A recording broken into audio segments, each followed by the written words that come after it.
welcome to Los Vikingos TV, and I'm going over the Levante Real Madrid game, which happened today. And, it was an odd game. It was honestly one of the weirdest games I've ever watched in my entire life. So, to get started, I just want to talk about the starting lineup. Most games, at least recently, I love Solari's lineup, but today I was kind of confused. I thought Mariano was going to get the start today, and he didn't.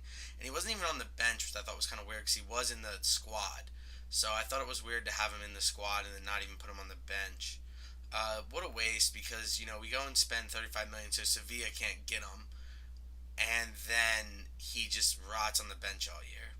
So I mean, we have Barcelona back to back in a week, in less than a week, and in 3 days, and then again in 3 days after that.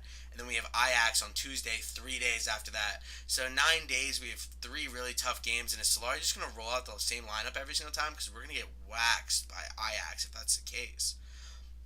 So, but back to this game. So the conditions were kind of bad. The field was soaked. The ball doesn't really have the same movements when the field's dry versus when the field's soaked.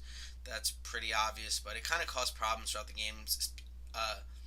Specifically passing for a few players like Luka Modric, but I don't really find that as a good excuse for the poor game Luka had.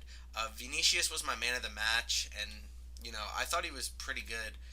He obviously needs to work on his finishing, which I mean he's an 18-year-old kid. What do you expect? He's been playing professional soccer for a year, probably about a year now. So he needs to work on his finishing. It's not great. It's not bad, but when they're putting pressure on him, he doesn't really get off the shot that he wants to. Casemiro and Varane had many important clearances, but the defense was pretty bad in general. So Madrid could have easily been down, could have lost that game 3-1, 3-2, 4-2. Any of those score lines were very possible. And the thing is they didn't create much other than Vinicius. So Vinicius just kept making runs, and yeah, people were giving him the ball, but he was the only one getting into the box. And defensively, Madrid really weren't. So within 8 minutes, Carvajal already had three giveaways. I know it must not have been his day, and none of the mistakes and cost Madrid a goal, but his side was the side that ended up giving up that Roger goal. And if you look at the team, they were quite poor. They sustained they sustained themselves from the 19th minute to the 30th minute, where Madrid did not get the ball out of their half. And if they did it, they didn't get it up the pitch until the 31st minute when Vinicius went on a run and Benzema fed him the ball. Vinicius just had to take a shot from an off angle. But Courtois wasn't really tested in the first half. And Roger hit the post twice, so it easily could have been 2-1. But the only reason they got the one was because of a PK by Benzema. That had to get taken to VAR. That wasn't even seen right away. I thought it was a handball, but I'm biased, because I'm always going to root for Madrid. The guy went up like this, and he was saying that he was blocking his face, but it hit him in the hand. So I guess that's a handball. Courtois was tested right when the second half started. He had to make a nice kick save. And then, after that, Madrid go on the counter, and Modric goes to make a pass on the counter, and it was just a terrible pass. And it just kind of epitomized what his day was like. He just wasn't good, and neither Benzema wasn't that good either. Their passing was off, especially Benzema's final pass. Uh, Also, a note on Vinicius, though. A few minutes later, he had a shot that was blocked, and he took an extra touch before having the shot. And we see Bale all the time: one touch, shoot, and Cristiano did one touch and shoot. Well, Vinicius had to take two touches to get the ball where he wanted it to. So that's something that will come with time, and eventually he'll get better. And that's something that we're just gonna have to be patient with an 18-year-old kid playing for such a high-profile club, which is something we're not used to.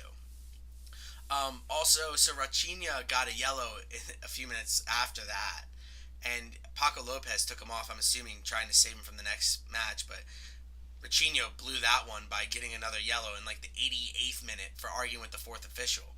And the fact that the fourth official had to call the head ref over to give him a yellow to get him off the bench is just insane. Like the guy couldn't keep his mouth shut for a little while.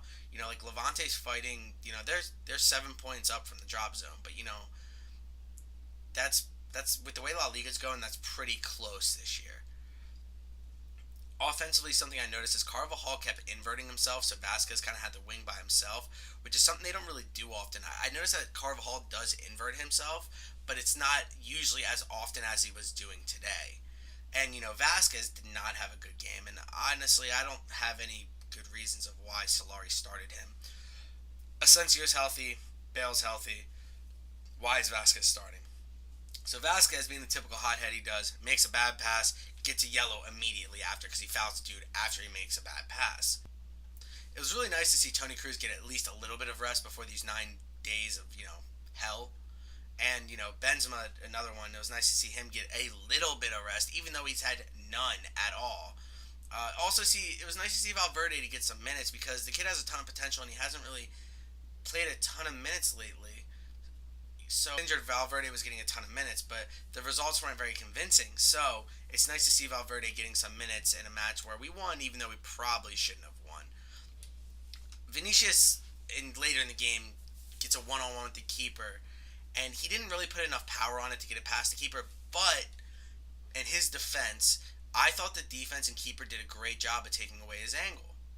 And because of that, he didn't really have an angle to shoot anywhere, so he had to shoot low right post, and the keeper kind of knew that he had to go that way, so Vinicius couldn't get enough power on it because the guy was right on his back too. So that was a good. It's nice to see Vinicius getting chances. I just those are the ones that if he finishes, it gets you off your seat, and you're like, yes, let's go, like finally, like I love this kid because I love this kid's potential. I love everything he does. His finishing just there's more to be desired, and like I said, that will come in time. We just have to be patient. So around the 70 some odd minute, Bale comes on, and he doesn't look very happy, but he comes on for Benzema. I assume he feels like he should have started for Vasquez. But his first touch, he has great hold up play, touches the ball, pulls two defenders on him, that allows Reguilon to run down the left wing, and then he plays it off for Reguilon, who then earns a corner. And this corner led to the penalty. So that was huge. It was a great play by Bale, great play by Reguilon. And then, the penalty was very. You can argue that it wasn't because, Casemiro kind of flopped. And, but, the ref he was talking to the other officials in his ear and the people who had to look at VAR, and they said they told him that it was his call, so he made the call. And something that we have to know about the penalties when they're reviewing penalties, it's a lot easier for a ref to look at it and call a penalty than it is to reverse a penalty because it has to be clear to the refs that it was clearly not a penalty. Kind of like the Neymar situation at the World Cup where he obviously flopped. Like Casemiro got kicked, but it wasn't by much. And then this is where it all just the game went really weird for me. After Bale scores, Vasquez jumps on his back and he's celebrating, and Bale just like pushes him off. He's like, he's just kind of like, get off me, and Bale just kind of scores, just like, yeah. And he runs away, and Vasquez like jumps on his back. It's a game-winning goal, dude. Like you just scored the game-winning goal. Like show some fucking fire or something. And he pushes Vasquez off, and he just runs back to, to where they line up, to where he's gonna line up for the kickoff. And it's just kind of like, what just happened? Like, why is he acting like that? Like, there was no need for him to act like that. He just kind of came off as an asshole. And, everybody saw it, and everyone's going to see it. And, you think the Spanish media writes bad stuff about him now? Wait until he gets torn apart for that. And then, my last notes on the game were Nacho got his second foul, or his second yellow. And so Madrid go man down with, probably about 10 minutes left to spare if you add in stoppage time. And Madrid got it done with 10 men. Levante didn't really threaten after that, but it wasn't like it was a bad foul. It stopped a counter. Who knows? They could have went and scored there. So it's not a big deal. I wasn't mad about it. I just kind of wish he didn't foul him as bad. But how do you not foul him so bad? I just wish he didn't get a yellow from it. I wish he had been beat, so he had to do something. So I completely understand it.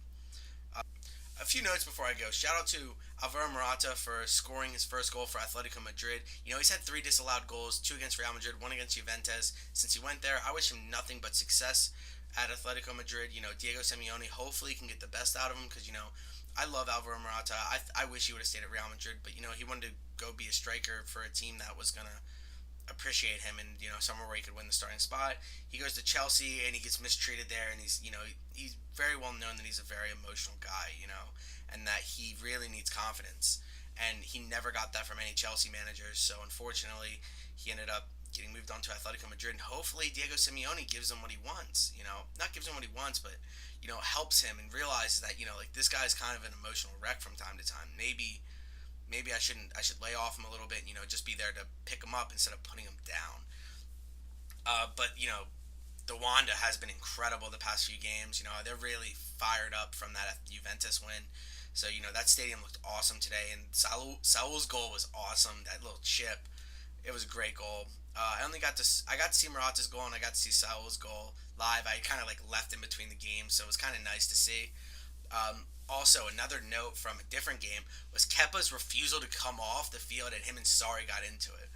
Sarri's good as gone. I'm surprised he hasn't quit at that point. When your players are just like, no, I'm not coming off. No, no. And I think I wasn't watching the game. I just saw Kepa's refusal because I was watching the Betis game at the time, and Kepa just refused to go. If you guys haven't seen it, you guys should definitely go see it. I'll link it in the description. Kepa refused to go off the field, and Sarri just starts flipping out, and he wants to bring on Caballero for PKs, I guess, and Chelsea ended up losing in PKs, but from what I read, it wasn't really Kepa's fault. But I think Kepa got injured, and that's why he was bringing on a sub, and Kepa refused to get off. I mean, honestly, I see both sides. Like, yeah, you should respect your manager, but Kepa is the most expensive goalie of all time. He got brought there to play goalie in big moments, and he had a clean sheet. He kept out the best scoring team in the world at a clean sheet through 120 minutes in a final. I see his point. He wants to finish, whether he's injured or not, he wants to finish the game. But, you can't just disrespect your coach like that. But thank you guys for listening. Holla Madrid, it was an ugly win today. One of the oddest games I've ever seen. But if you guys like what you heard, subscribe. And, I'll be back for the Barcelona game on Wednesday. So I almost forgot, I actually have two questions today from Bills and Pulp. And the first one is pretty much who should squash the beef between Isco and Solari. And I believe that it should come from Solari. Isco is the player, he's a part of the team, but I feel like it's the manager's job to make sure he doesn't have any issues with the player. Maybe in my opinion, Sergio Ramos should get involved. Maybe Florentino Perez should get involved, and they should be like, look, Solari, you're probably going to be the one who goes, not Isco, if push comes to shove. And that actually leads me to the next question of, if push comes to shove, will it be the gaffer, who's Solari, or the stud, who's Isco, who goes? And it is obviously going to be Solari. He would be the one to go. If it came down to Isco or Solari, you take Isco, the guy who's won 4 Champions Leagues at Real Madrid, and he's 26. Not Solari, who has led the team to the worst defeat in Real Madrid home history in the Champions League, 3-0 to CSKA Moscow. Not even a good team. Nonetheless, they didn't even get into Europa League. Victor Pijuan did over them. So, who are you going to take? Isco, who has 4 Champions Leagues in 5 years at the club, or Solari, who has pulled mixed results at his time with the club? Thank you, Bills and Pop. I appreciate the questions. Keep them coming.